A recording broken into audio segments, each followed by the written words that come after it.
The curfew tolls the knell of parting day, the lowing herd winds slowly o'er the lea. The ploughman homeward plods his weary way, and leaves the world to darkness and to me. Now fades the glimmering landscape on the sight, and all the air a solemn stillness holds, save where the beetle wheels his droning flight, and drowsy tinklings lull the distant folds, save that from yonder ivy-mantled tower, the moping owl does to the moon complain of such as wandering near her secret bower, molest her ancient solitary reign. Beneath those rugged elms, that yew trees shade, where heaves the turf in many a mouldering heap, each in his narrow cell for ever laid, the rude forefathers of the hamlet sleep.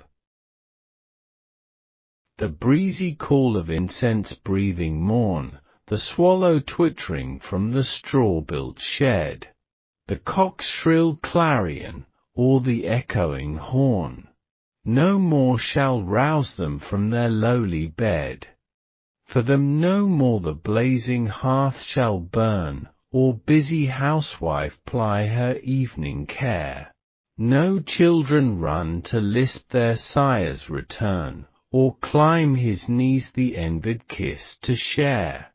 Oft did the harvest to their sickle yield, their furrow oft the stubborn glebe has broke, how jocund did they drive their team afield!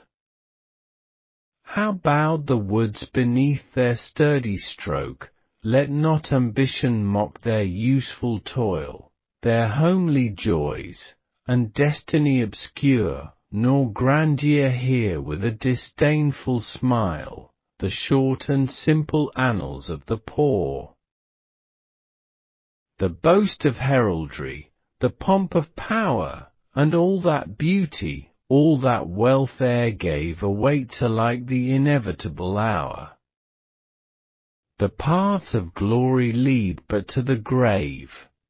Nor you, ye proud, impute to these the fault, if memory o'er their tomb no trophies raise, where through the long-drawn aisle and fretted vault, the pealing anthem swells the note of praise.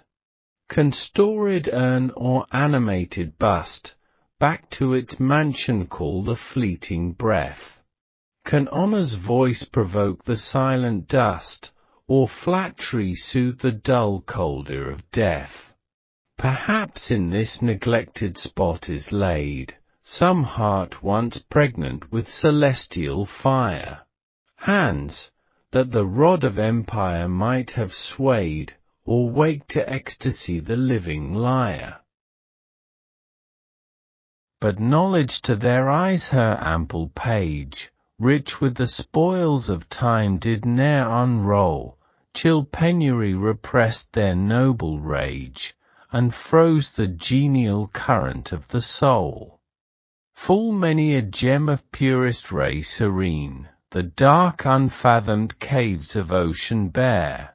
Full many a flower is born to blush unseen, and waste its sweetness on the desert air. Some village Hamden, that with dauntless breast the little tyrant of his fields withstood, some mute inglorious Milton here may rest, some Cromwell, guiltless of his country's blood. The applause of listening senates to command, the threats of pain and ruin to despise, to scatter plenty o'er a smiling land, and read their history in a nation's eyes. Their lot forbade, nor circumscribed alone their growing virtues, but their crimes confined, forbade to wade through slaughter to a throne, and shut the gates of mercy on mankind. The struggling pangs of conscious truth to hide, to quench the blushes of ingenuous shame, or heap the shrine of luxury and pride with incense kindled at the muses' flame. Far from the madding crowd's ignoble strife, their sober wishes never learned to stray. Along the cool sequestered vale of life, they kept the noiseless tenor of their way.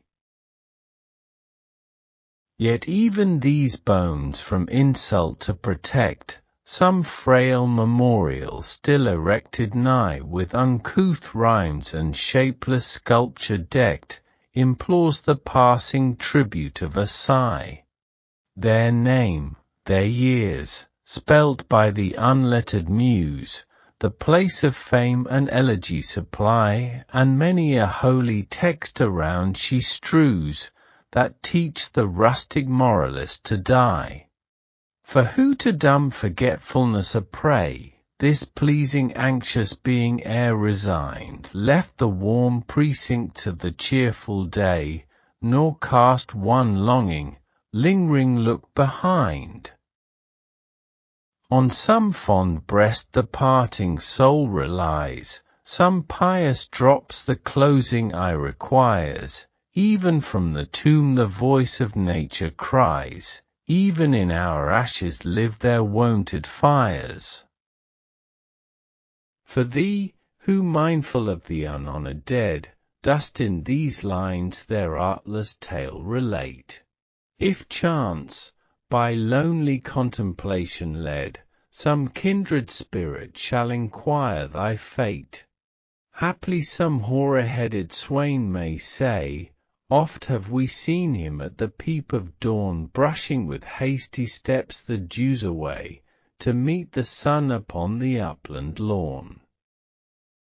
There at the foot of yonder nodding beech, that wreathes its old fantastic roots so high, his listless length at noontide would he stretch, and pour upon the brook that babbles by. Hard by yon wood, now smiling as in scorn, muttering his wayward fancies he would rove, now drooping, woeful Juan, like one forlorn, or crazed with care, or crossed in hopeless love.